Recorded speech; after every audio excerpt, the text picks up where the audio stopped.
알겠습니다. 다음 페이지 넘기시면요. 우리가 이제 478페이지로 가시면은, 거기에 부동산 가치론에 1번에 가치와 가격이라는 단어가 있죠. 일단 별표는 하나 쳐놓으시고요.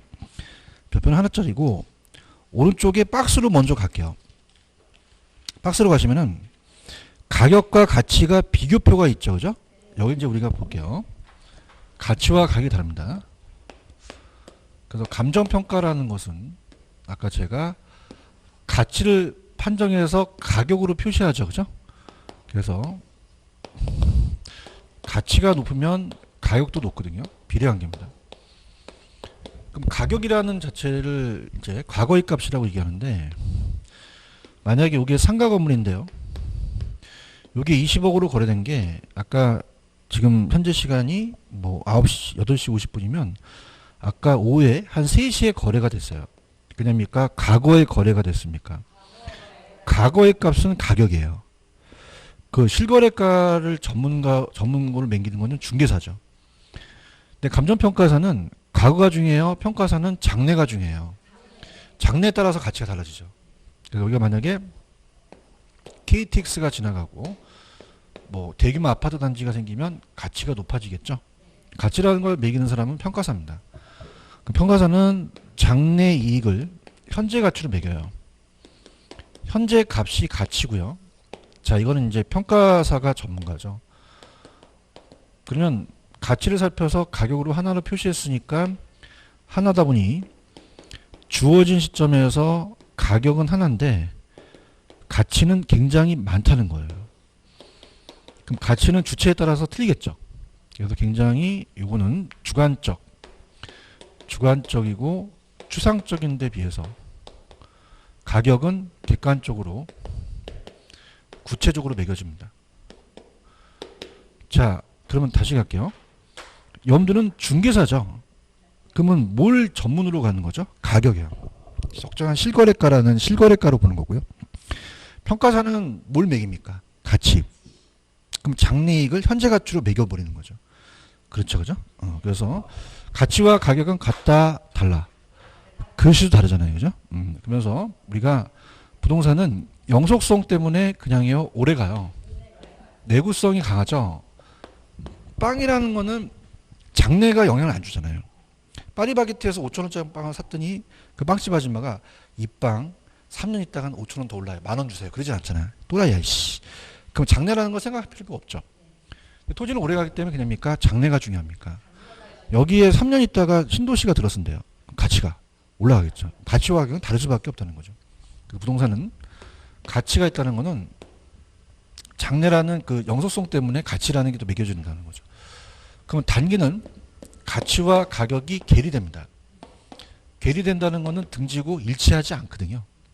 그러면 다르기 때문에 가격이 싸게 나오면 여러분들이 사시겠죠. 그럼 수요가 늘어나요. 그럼 다시 그냥입니까? 가격이 올라갑니까? 올라가서 가격이 가치로 다시 회귀돼요. 그러면 가격이 다시 회귀다 보니까 가치와 일치해져서 장기에는 일치해진다는 거죠. 그럼 그게 아니라 장기는 일치하다. 일치해서 같아진다는 거죠. 가볼게요. 지금 박스 보고 있어요? 그럼 가격은 시장에서 매도인과 매수인 사이에 지불된 실거래액인 2번 대상 부동산에 대한 무슨 값이다? 과거의 값이 되고요. 주어진 시점에서 하나밖에 없죠. 근데 가치는 장래이익을 현재 가치로 환원하기 때문에 대상 부동산이 현재 값이 되죠. 주어진 시점에 다수가 될 수 있다는 거죠. 그래서 가치라는 건 가격 플러스 마이너스 오차가 생긴다는 거는 장래는 편익만 있어요. 비용도 있어요. 마이너스가 생길 수도 있죠. 그렇게 보시면 되고요. 자, 그 다음에 좌측에 보시면은 그 양가로 2번에 478페이지 가치와 가격의 관계라는 단어가 있나요? 자, 만약에 1,000원의 가치가 있으면 가격이 매겨져서 우리가 가격의 본질은 가치이므로 가치가 높으면 일반적으로 가격도 높아지죠. 그런가요?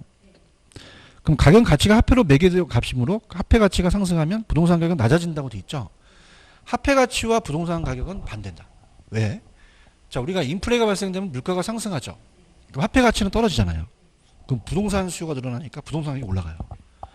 그럼 화폐 가치와 부동산은 반대로 움직입니다. 자, 3번 별표. 수요 공급이 변동에 따라 가격은 가치로부터 단기적으로는 그냥 있어요. 괴리됐어요. 그럼 단기는 일치하지 않습니다. 일치 않을 수 있고요. 그 다음에 장기적으로 가는 일치하죠. 이렇게 이따가 나올 겁니다. 자, 그렇다면은 여러분들이 지금 그까지만 딱 실력으로 4번하고 6번을 풀어보세요. 4번하고 6번.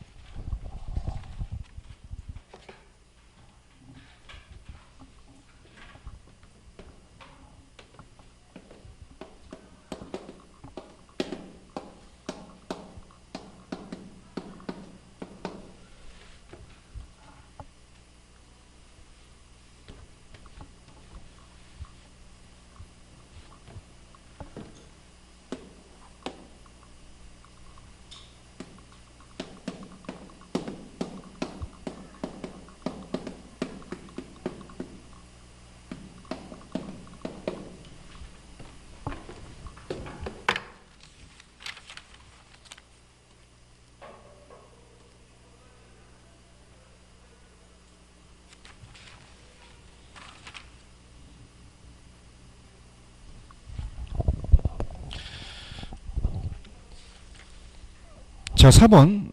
수요 공급이 변동에 따라 단기적으로 가치와 가격이 일치합니까? 괴리됩니까? 일치하지 않을 수도 있죠.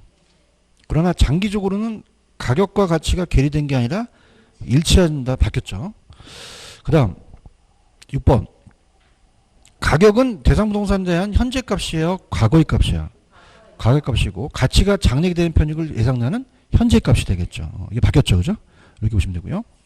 자, 그 다음에 넘겨보시면 이제 479페이지로 가시면 아까 가치가 하나입니까? 가치가 많습니까? 그럼 원칙을 가야겠죠. 시장가치 기준 원칙이에요. 무슨 가치 기준 원칙이다? 그래서 일단 넘기시면은 제가 이따가 규칙에 나와 있는 내용을 하겠지만 통상적인 시장이라는 단어가 있나요? 형광펜. 자, 그래서 이따가 시장 가치는 한정된 시장이라고 하면 안 돼요. 그래서 통상적인 시장, 몇몇 사람이 거래된 게 아니라 우리가 그 합리적 합법적인 사고를 가진 다수의 매도인 매수가 쌍방에 거래된 거지. 이따가 한정된 시장이 맞다, 통상적인 시장이 맞다. 통상적인 시장이 맞고요. 그 다음에 출품기간의 합리성은 이따가 법조항에 충분한 기간이 있어야 돼요. 왜냐하면 급매로 내놓은 거는 싸게 내놓기 때문에 정상 가격이 아니겠죠. 그죠? 출품기간이 합리적이어야 되고, 그 다음에 거래가 강요가 되면 안 돼요. 거래의 자연성. 그래서 이따가 신중하고 자발적인 거래해야 되고, 그 다음에 당사자의 정통성이라는 게 있죠. 그래서 정통한 당사자. 이 정통한 당사자라는 거는 매도자 매수자가 뛸때라면 안 된다는 거야. 매도자가 뛸때라면 좀 싸게 팔고 매수자가 뛸때라면 비싸게 사죠. 그럼 시장을 정확하게 정통하게 알고 있어야 하는 거죠. 그래서 우리가 전문적인 당사자가 아니라 정통한 당사자다. 그렇게 보시면 돼요. 자, 그럼 가치의 종류가 있긴 한데 넘겨보세요. 아까 규칙이 475페이지로 한번 가보세요.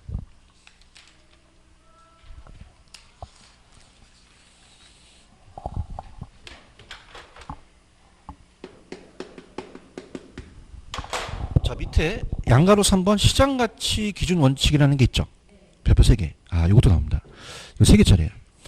그래서 1번 대상 물건에 대한 감정평가액은 어떤 가치로 기준을 하는 게 원칙이다. 시장가치를 기준으로 하죠. 그럼 시장가치는 이따 나오겠지만 대상 물건에 한정됩니까? 통상적인 시장입니까? 이따 나올 거예요. 한정된 시장하면 안 되거든요. 그 다음에 충분한 기간이어야 되고, 그 다음에 정통한 당사자, 자발적인 거래되죠. 그 다음에 성립될 가능성이 가장 높다는 가액이라는 게 있나요? 찾았습니까? 자, 이건 뭐냐면 성립될 가능성이 가장 높다라는 건 뭐냐면, 자, 들어보세요. 자, 우리가 거의 옆에 있는 건물들은 가격이 비슷하죠. 거래됐던 걸 보고 시장 가치를 매겨요. 그러면 어떤 물건들이 거래됐던 가격들이, 자, 우리가 이제 얼마 어떻습니까? 우리가 실거래가라는 게 있잖아요. 그죠? 그것도 거래된 걸 보면서 가장 많이 거래된 걸로 이제 실거래로 하잖아요. 그죠? 그러면은 만약에 10억으로 거래된 게 한 30번에 거래됐고요. 케이스가 15억으로 최고의 가격을 찍었던 건 한 번밖에 없었어요. 한 번밖에. 그 다음에 9억으로 거래된 건 두 번.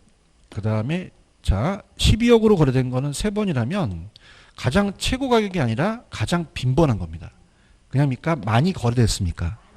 이걸 얘기를 해요. 그러니까 성립될 가능성이 높다는 거는 가장 빈번하게 거래된 거를 시장 가치로 보자는 거예요. 그러면 최고 가격이다, 최고 가격도 아니다. 아니라는 거죠. 그런가요?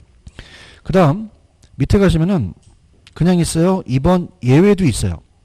시장 가치 외의 가치를 기준으로 가둘 수도 있죠. 그래서 그거는 이제 아까 똑같이 법령에 다른 규정이 있거나 감정평가에 의뢰인이 요청하거나 사회통념상 필요하다고 인정되는 경우는 시장 가치 외의 가치를 기준으로 할 수도 있다.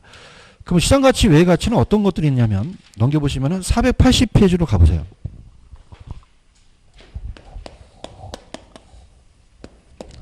자 밑에 보시면은 가치가 여러 종류가 있죠.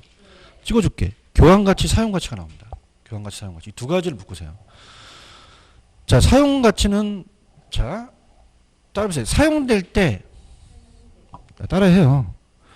사용될 때 교환가치는 따라서 매매될 때 교환될 때 그러니까 사용될 때 가치와 매매됐을 때 가치예요. 자 그래서 다 들어보세요.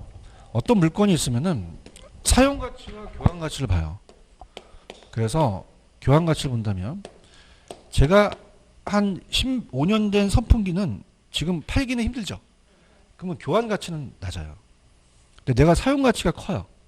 그럼 내가 아직 보유하겠죠. 그죠? 보유하는데 골동품이에요. 그럼 그냥입니까? 사용하지는 못합니까? 근데 매매 갔을 때 교환가치는 있는 거죠. 그럼 처분할 수 있죠? 그런가요? 그럼 유사한 개념이에요? 다른 개념이에요? 다르죠. 그죠? 그러니까 되게 쉬운 게 결혼 어렵게 생각하지 마세요. 사용됐을 때 무슨 가치? 어떻게 하셨어? 그러니까 틈새 시장은 점유랑 똑같은 거예요. 사용됐을 때는 사용가치고 교환에 매매됐을 때는 교환가치라는 거죠. 그러면 유사한 개념이 아니라는 게 나왔었거든요. 그런가요? 투자 가치는 객관적이다, 주관적이다? 주관적이에요. 이것만 좀 가져가십시오. 시장 가치보다 커야 되죠. 다른 것들은 그냥 사이드로 보상 가치는 보상금 산정할 때 보상의 기준이고 과세는 세금 때릴 때 소득세 부과할 때 공익은 공익에 대한 가치.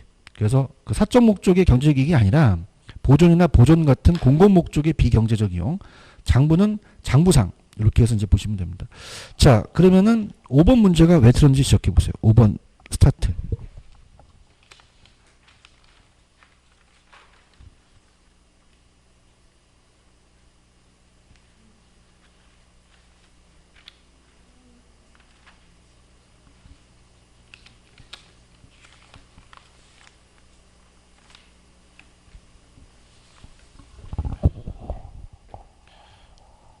사용가치와 교환가치는 유사한 개념입니까? 아니잖아요. 사용가치는 사용됐을 때 가치고 교환가치는 매도됐을 때 가치잖아요. 유사한 개념이 아니죠. 그런가요? 그래서 해설해 보시면 사용가치는 특정한 용도로 사용됐을 때 가치예요. 주관적이고 교환가치는 그냥입니까? 매도됐을 때. 그럼 유사한 개념이 아니라는 건 당연한 거죠. 그런가요? 18번이 왜 틀었는지 지적하세요.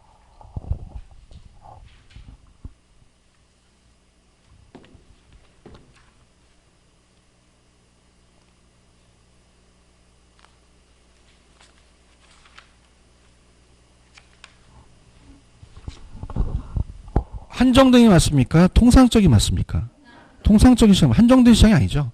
그러니까 몇 명에서 한 두세 명에서 한정된 시장에서 거래된 게 아니라 통상적인 합리적 생각을 가진 매도자가 다수가 통상적이라는 거고. 자, 성립될 가능성이 있는 최고 가격입니까? 아니죠.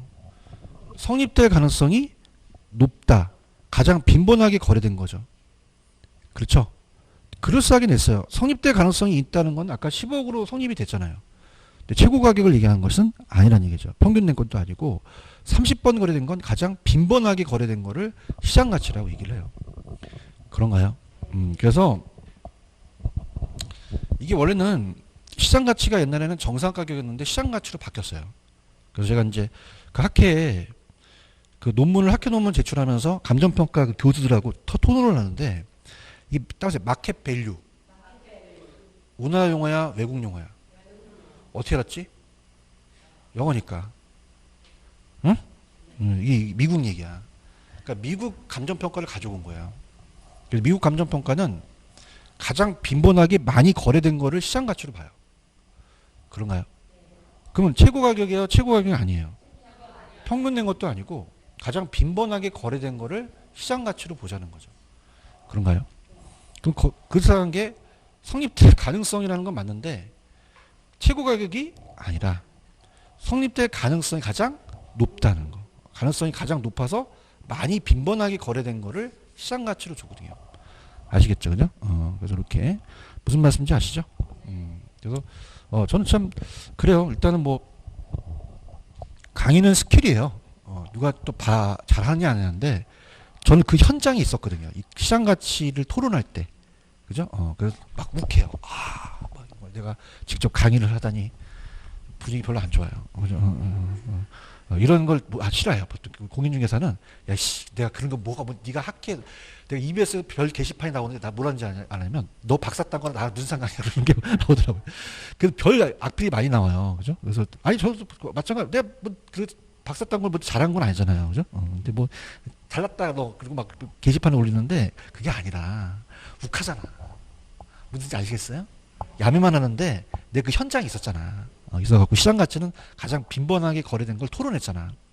아시겠죠? 그러니까 한정된 게 아니라 통상적 여러 사람들이 거래가 된 거죠. 이것도 마찬가지입니다. 아까 15억으로 거래된 게 30번 거래됐잖아요.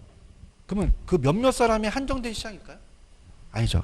전체적인 통상적인 시장에서 거래돼서 많이 거래된 거를 보는 거죠. 아시겠죠? 그죠? 이해 갔나요? 그래서 우리가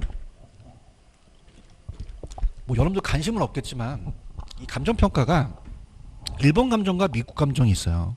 근데 일본 감정이 시들어지는 추세예요. 미국 감정을 많이 가거든요. 왜냐하면 지금 거의 일본 기준으로 갑니까? 미국 기준으로 갑니까? 아메리칸이에요. 그죠? 그래서 미국 기준으로 마켓밸류라는 걸 간 거죠. 그러니까 옛날에도 부동산학을 전공한 외국파들은 일본파들이 먼저 들어왔다가 사그러집니다. 그래서 미국판들이 들어와요. 그 미국판들이 따라서 MBS. 일본어야 영어야? 어떻게 알았지? ABS 알아? 차에 장착시키는 게 아니라 그러면서 자꾸 이제 미국 감정 평가 나온다는 거예요. 아시겠죠? 그죠? 그러니까 그런 것도 좀 들어야 이해를 하실 수가 있어요. 아시겠나요? 그 편안하게 들으시는 게 여러분 중개사 들어오셨잖아요. 중개사는 뭘 매기는 거죠? 아유 잘한다. 가격을 매기는 거예요. 가격가 중요한 거죠. 얘기해봐요. 그렇죠. 은행들 오면은 이거 물건 얼마예요? 그럼 자만 있어요. 전산망 뒤져요. 쫙 뛰거든요. 그럼 거래되던 실거래가를 제시하는 거죠. 그래서 지금 한 5억으로 거래됐습니다는 거잖아요. 그렇죠? 그게 지금 전문가라고 하는 소리예요? 그러면서 막 따진 사람이 있을 거 아니에요. 여기 전철이 뜰 것 같잖아요. 여기 7억, 8억 뜨대요. 또라이야 얘가 물어본 애가. 그럼 여러분들이 제시하는 건 못 받게 가격이죠. 맞나요? 파이팅. 근데 평가사는 뭘 매기는 거예요? 잘한다. 그 상당히 중요한 거죠. 그죠? 그럼 그 장에 대해 실질 조사를 해야 돼요. 조사를 해서 확인을 해야 되는 거잖아요. 그렇죠? 그래서 가치와 가격은 다르다는 거죠. 이해 갔나요? 근데 그 장에다 원칙이 있다. 무슨 가치로 간다? 시장 가치로 간다. 근데 그 외의 가치도 있다라는 얘기죠. 아시겠죠? 그죠? 이렇게 정리를 하시는 게 좋아요. 오케이? 알겠습니다. 자꾸 나도 영어로 하네. 미국으로 하니까. 그죠? 이렇게 아시겠죠? 그죠? 이게 미국이 굉장해요. 미국을 여행 갔다 왔는데 어마어마합니다. 미국 위주로 갈 수밖에 없어요. 보니까. 그죠? 그래서 이 학문도 거의 미국 위주로 가는 취지입니다. 자, 그래서 481페이지로 갑니다. 481페이지로 가시면은 부동산 가격의 특징이 있죠. 자, 이거는 볼펜을 들어보세요. 볼펜은 부동산이에요? 일반 재화예요?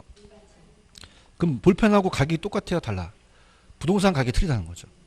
내 말 틀려? 맞아요? 그럼 볼펜은 임대료 나와요? 안 나오잖아요. 부동산 임대료가 나와요. 그럼 가격만 매깁니까? 임료도 표시합니까? 그래요. 그냥 그렇게만 가져가세요. 심각하게 갈 필요가 없어요. 이건 평가사 다룬 거 아니잖아요. 그런가요? 그 다음에 볼펜은 옆에 있는 사람한테 넘길 때, 야, 너 등기해 와라. 그래? 또라이야, 씨. 그럼 볼펜은 그냥 넘기면 되잖아요. 부동산은요. 권리를, 등기를 하고 권리를 전시키잖아요. 그 부동산은 소유권이라는 게 있겠죠. 기타 권리 가격이 있고요. 그런가요? 그러면 두 개 이상의 권리익이 동일한 부동산에 존재할 수도 있어요. 소유권만 있는 게 아니라 전세권도 있을 수 있죠. 가격이 형성이 되고, 그럼 그 각각 가격마다 권리익마다 개별적 가격이 형성이 되지 않는다. 형성될 수도 있다. 이게 나왔었어요. 그런가요? 맞아요? 그 다음에 아까 빵은 교환하잖아요. 그냥 그 가치가 가격과. 빵을 5천원짜리 골랐더니 이 아줌마가 야 이거 3천원 올라가 1년 있다가 또라이야 씨. 그 장기라는 거 필요 없죠. 근데 여러분들 왜 땅을 왜 삽니까? 땅을 왜 사? 왜 사? 왜 사? 땅을 왜 사? 땅 안 사봤어요? 그냥이야 장래가 있어. 그렇죠. 장기적 배려죠. 그렇죠? 지금은 가치가 떨어지지만 이게 10년 있다가 개발될 수도 있고 막 그러잖아요. 그런가요? 그럼 단기적 배려, 장기적 배려. 장기적으로 우리는 가격을 배려해야 돼요. 그런가요? 자, 개별적으로 가격이 다 똑같겠어요? 다르겠어요? 부동산은 형이 동생한테 넘기면 좀 싸게 넘기죠. 사정보증이라는 걸 또 필요로 하는데 나중에 갈 거고요. 지역마다 똑같아? 달라? 볼펜은 모나일펜 1,000원이면 여기만 1,000원이야? 전국이 다 1,000원이야. 근데 세종시는 그냥이야 부동산이 달라. 지역마다 틀리잖아요. 아시겠어요? 그거예요, 그거. 그래서 넘기시면은 가격의 하방 경직성이라는 단어가 있어요. 이게 뭐냐면 여러분들 수요 법칙에서 수요가 감소하면 가격이 떨어져야 되잖아요. 근데 부동산은 잘 떨어져 안 떨어져? 그 떨어지는 거는 좀 경직돼 있다는 거죠. 그러니까 하방 떨어지는 거는 잘 안 떨어지는 거예요. 그런가요? 수요가 감소하더라도 가격이 일정 수준 이하로 떨어지지 않는다는 거죠. 이해하셨죠? 그죠? 그러니까 메리트가 있는 거예요. 하방 경직성이. 그런가요? 그래서 물론 뭐 우리가 이제 저도 많이 투자를 했지만 많은 사람들이 부동산이 폭락론자들이 있어요. 근데 있긴 있습니다. 그게 뭐냐면 그 우발적인 랜덤이에요. 그죠? 뭐 예를 들어서 IMF가 온다든가 뭐 그런 것들에서는 타격이 있죠. 그렇지 않은 이상은 부동산이 잘 떨어지지 않는다는 거. 한번 올라가 버리면요. 이해 가셨습니까? 이렇게. 그래서 하방 경직성이 있다는 거죠. 이해 갔어요? 그러면 오늘 프린트 2번 문제.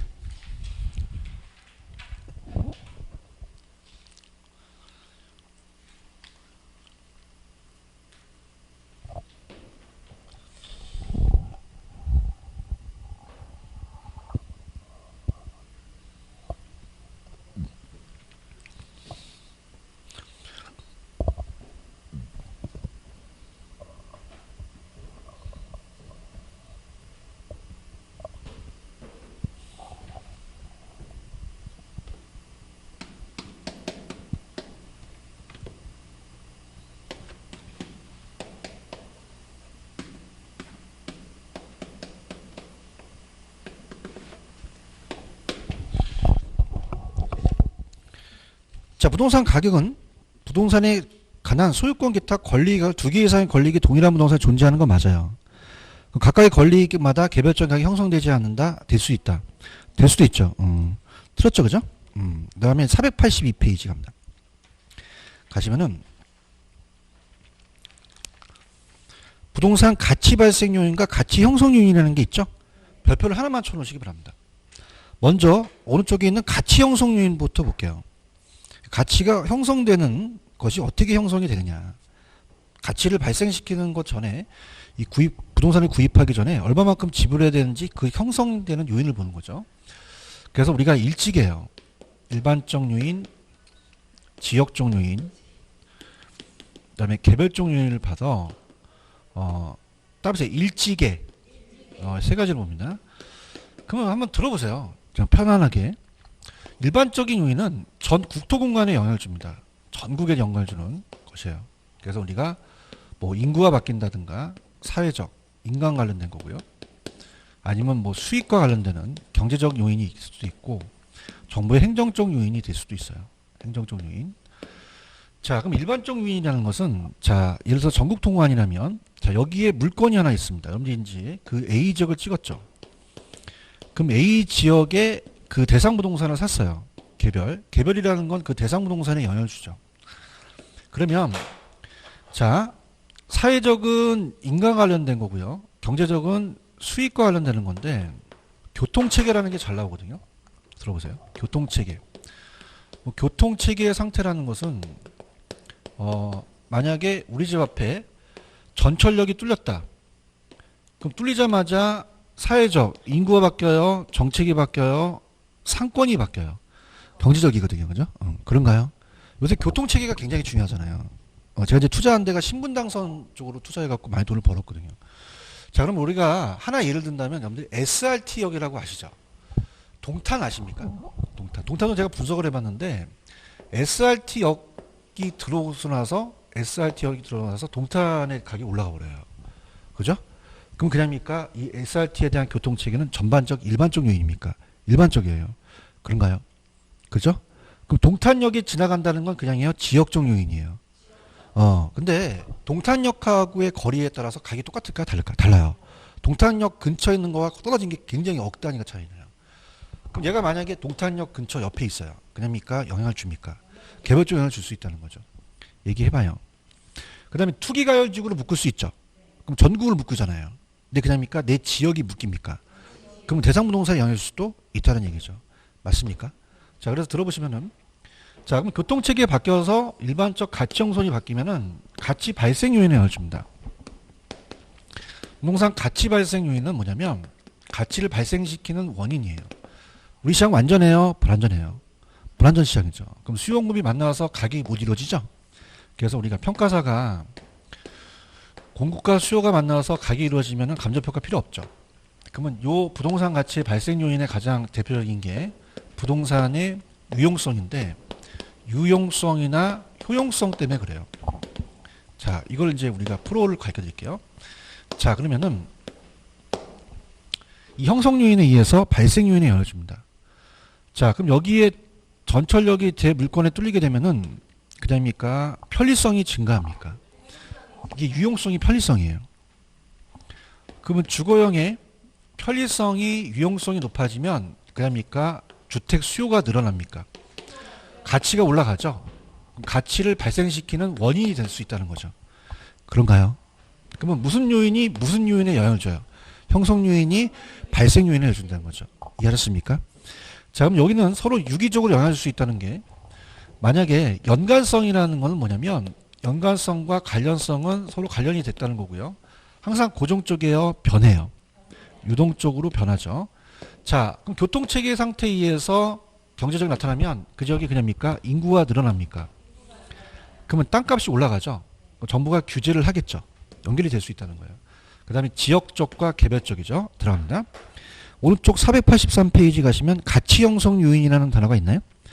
자, 의의가 중요합니다. 가치 형성 요인은 대상 물건의 경제적 가치에 따라서 일치계 어떤 게 있어요? 불러보세요. 일반적, 지역적, 개별적이라는 게 있죠. 그런가요? 그러면서 어떻습니까? 니은에 보시면은 전 국토 공간의 부동산 가치에 영향을 주는 게 일반적이고 지역 공간의 부동산 가치에 영향을 주는 게 지역이고 개별 부동산에 영향을 주는 게 개별적 요인이라고 돼 있죠. 맨 밑에 일반적 요인에 사경행이라는 단어가 있나요? 자, 그래서 사회적은 인간과 관련돼요. 동그라미 쳐보세요. 인구, 가족, 가구, 특히 3번에 공공시설 같은 것도 인간에 필요하죠. 이것도 다 사회적입니다. 그 다음에 제가 찍었던 게 자, 일단 교육, 사회, 복지, 거래 사용, 수익, 간행, 건축, 양식, 정보 촉진인데 경제적은 누가 봐도 경제적인데 맨 밑에 가시면 교통체계 상태라는 게 있나요? 그럼 교통체계 상태는 제가 뭐라 그랬어요? 경제적이었죠. 그 다음에 세금 부담의 상태라는 4번이 있죠.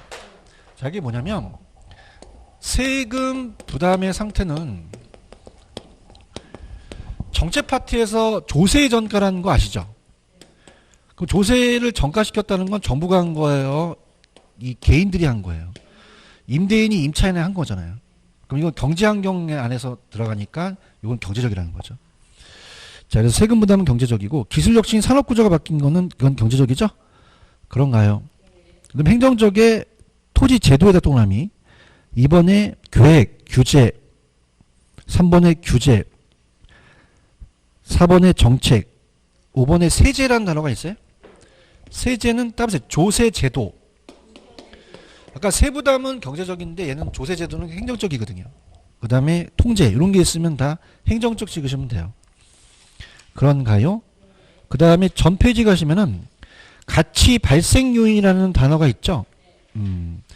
자, 그러면 페이지 482페이지 가시면 종류에 효용, 상대적 희소성, 유효수요, 이전성이라는 단어가 있나? 네 가지가 있어요. 그래서 아까 부동산에 유용성이 있다는 거죠. 그 다음 이제 두 번째가 부동산에는 상대적 희소성도 있어야 된다는 거죠. 절대적 희소예요? 상대적 희소예요? 그럼 토지 입장이 공급이 수요에 비해 부족하죠. 그래서 부족하기 때문에 공급이 제한돼 있어요. 그러다 보니까 가격이 올라가죠. 자, 근데 중요한 거는 그 위에 검정 색깔이 가치 발생 요인은 이 네 가지에 하나만 충족되는 것이 아니라 모두 충족된다고 돼 있죠. 하나만 충족되면 가격이 발생하지 않아요. 그럼 여러분들이 생각하실 때 공기는 우리한테 그냥입니까? 유용성은 있습니까? 유용성이 없던 분은 제가 얼굴에 냅을 씌웁니다. 이렇게. 그래서 막 1분 동안 묶어놔요. 유용성 있어요? 있어요. 풀어주세요. 그러는 거야. 그렇죠. 근데 얘는 유용성이 있지만 상대적 희소성은 없습니다. 공기는 그냥요. 존재량이 많아요. 수요에 비해 공급이 부족하지 않죠. 가격이 존재합니까? 안 합니까? 안 한다는 거예요. 발생하지 않아요. 그럼 하나만 있어야 돼? 희소성도 있어야 돼. 그래야지만 만족한다는 거죠. 토지는 그냥입니까? 희소성도 있습니까? 존재량이 적기 때문에 수요에 비해 공급이 부족하죠. 가격이 발생할 수 있고요. 그 다음에 세 번째는 무슨 수요여야 되죠? 유효수요. 유효수요. 유효수는 살 의사만 있어야 돼요. 구매력도 있어야 돼요. 다 뒷받침돼야지만 가치가 형성되죠. 그 다음에 발생되고요. 그 다음에 이전성이라는 거는 부동산은 그냥 넘겨요. 권리를 이전시켜요. 그래야지만 법적으로 또 권리의 이전성이 있어야 가치가 발생한다는 거죠. 자, 들어볼게요. 자, 유용성과 효용성에다가 효율성이라고 적어보세요. 효율성 하면 안 됩니다. 효율성이 맞아요? 효용이 맞아요? 효용. 그래서 우리가 그 부동산의 가치는 효용이라는 자체는 인간한테 편익을 주는 거거든요. 그래서 우리가 주거용은 쾌적성 같은 거고, 자, 그래서 효율성은 분배의 반대 이용을 잘하자니까 효율성은 아니라 효용성이라고 나왔거든요. 그 다음에 상대적으로 희소했기 때문에 그렇죠. 그래서 수요에 비해 공급이 충분하지 못하고, 유효수는 살 의사만 있어야 돼요. 구매력도 뒷받침이 돼야 돼요. 그래야만 가격이 형성되고, 이전성이라는 법적 이전성도 있어야겠죠. 그런가요? 자, 그래서 자, 지금 형성 요인이 무슨 요인에 영향을 주죠? 발생 요인입니다. 거꾸로 되면 안 돼요. 그죠? 그러니까 여기에 교통체계가 바뀌어서 주거의 편리성이 증가한 거죠. 그러면 발형이 맞아요? 형발이 맞아요? 형발. 따라서 형발. 우리 큰형이 발이 커요. 그냥이야 형발이 커. 그럼 형발은 어떤 요인이 어떤 요인에? 형성 요인이 발생 요인을 준 거죠. 그럼 아까 가치 형성 요인은 따라서 일찍에. 우리 형이 그래서 발이 커서 일찍 깨요. 따라서 형이 일찍 깨. 발이 일찍 깨는 게 아니죠. 얘와 얘가 달라요. 아시겠습니까? 그럼 이따 나오는 게 기출에 자, 이 네 가지 중에서 하나만 있다고 충족됩니까? 모두 충족돼야 됩니까? 모두 결합이 돼야 되고. 그런가요? 자, 유효수는 살 의사만 있어야 돼요. 능력이 있어야 돼요. 그럼 프린트 풀어봅니다. 요한 표좀 쳤다 갈게요. 자, 넘깁니다. 자, 프린트물 오늘 보시게 되면은 7번하고 8번입니다. 스타트.